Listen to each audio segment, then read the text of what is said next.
comment tout mener de front. J'ai eu cette semaine une conversation avec une femme de 30 ans environ, mère d'un tout jeune enfant, et qui vient d'être nommée en plus des RH de sa boîte. Alors son constat, c'est que ça fait beaucoup en peu de temps. Et sa demande, c'est « Aurélien, comment faire pour arriver à mener tout de front ?» Ma réponse, c'est « il faut surtout pas ». Parce que faire tout, c'est se condamner à ne pas faire grand-chose de satisfaisant. C'est mettre sur le même plan l'important, l'urgent, le nécessaire. C'est donc enfin accepter de vivre dans un monde angoissant, parce que sans limite, et donc sans protection. Je vous propose 3 principes. 1. Il faut faire ce qui est important pour nous et être OK avec la réalité qu'on ne fera qu'une partie du reste, l'urgent ou le nécessaire. 2. Ce qui est important, c'est ce qui nous rend joyeux. 3. Quand il y a conflit entre plusieurs choses importantes, ou plusieurs choses urgentes ou nécessaires d'ailleurs, le choix se fait en fonction de la distance par rapport à nous qui devons rester au centre. Je vous explique tout ça dans cette nouvelle chronique et je m'appelle Aurélien Daudet.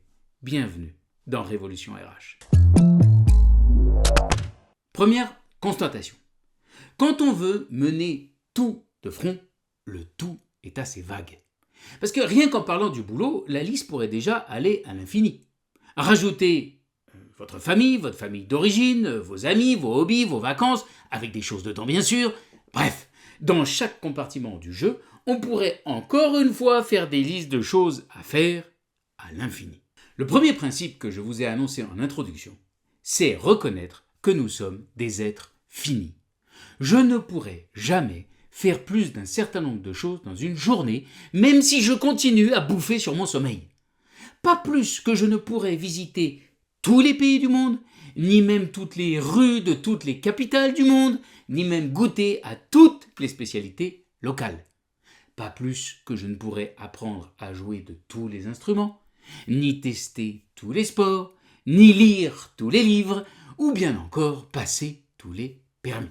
Nous sommes des êtres finis. Et l'allongement de notre espérance de vie a tendance à nous le faire oublier. Tandis que dans l'autre sens, la connectivité XXL que nous avons aujourd'hui nous présente un nombre exponentiel d'opportunités. Résultat, nous sommes dans cette vie comme des voyageurs poussant des valises mentales pleines à craquer de « il faut, je dois, j'ai envie, je veux, et puis, etc. » et tirant derrière eux des boulets de regrets, de remords et de frustration. J'aurais dû, pourquoi pas moi, je suis trop nul. Pour sortir de cette version moderne du Sisyphe, avec en plus une souffrance non pas imposée par les dieux, mais auto-imposée, il faut accepter que notre temps est limité, comme notre énergie, et donc décider d'en tirer le maximum. Mais pas le maximum en termes de ce que j'ai fait, de production chiffrée, mais le maximum en termes de joie. Et pour ça, la solution, c'est de choisir d'abord ce qui est important. Deuxième principe donc, faisons des choix et choisissons d'abord ce qui est important. Dans tous les compartiments de notre vie, la quantité de choses que nous pouvons faire est infinie. Et souvent, pour faire le choix, nous commençons par répondre aux demandes des autres. Et parmi ces demandes des autres, nous commençons par les demandes des personnes qui crient le plus fort. Au final, nous passons notre vie à traiter des urgences. Qu'est-ce qui est important ? D'abord, pensons bien que l'important, c'est forcément défini par nous-mêmes. Pourquoi ? Parce que l'important, c'est tout ce qui nous procure de la joie quand nous l'avons fait. Je suis soulagé d'avoir fait le plein de ma voiture. Je suis satisfait d'être arrivé à l'heure à la réunion. Mais je suis joyeux d'avoir réussi cette prise de parole. Joyeux d'avoir obtenu un budget pour un nouveau projet qui me tient à cœur. Joyeux d'avoir dégagé du temps pour boire un café avec ma meilleure amie. La joie nous indique que nous sommes dans la direction de notre croissance. La nôtre, pas celle des autres.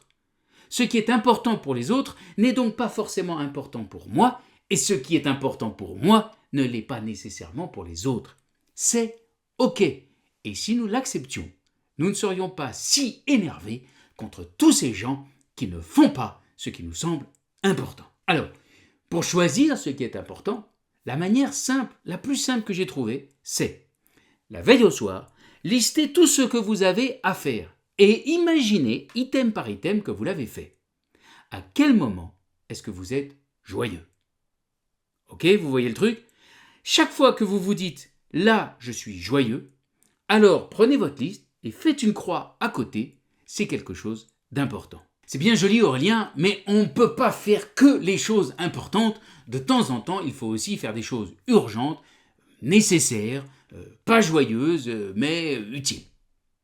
Oui, c'est tout à fait vrai. J'ai pas dit que faire des choses importantes. J'ai proposé commençons par les choses importantes. Donc dans notre journée, choisissons 2 ou 3 choses importantes, bloquons-les dans l'agenda et ensuite répartissons au milieu une bonne dose d'urgent nécessaire dans les trous. Troisième principe, commencer par soi, puis élargir le cercle.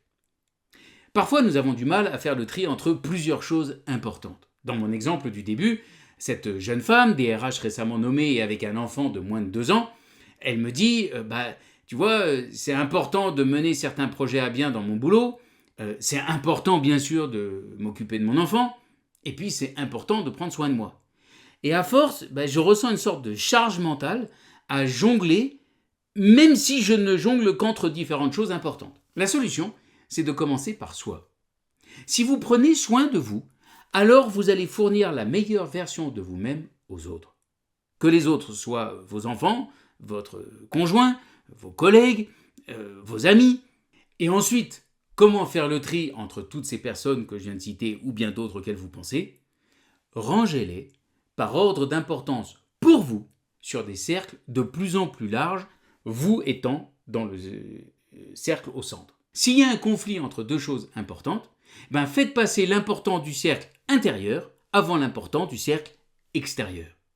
Avec une règle cardinale, ne jamais se sacrifier sur l'autel des autres. Comment savoir que j'ai franchi cette limite?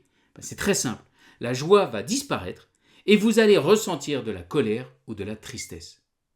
Dans ce cas-là, remettez-vous au centre. Prenez soin de vous de nouveau d'abord et annoncez aux autres que vous n'êtes pas un distributeur sans fond de joie pour eux. Très bonne semaine.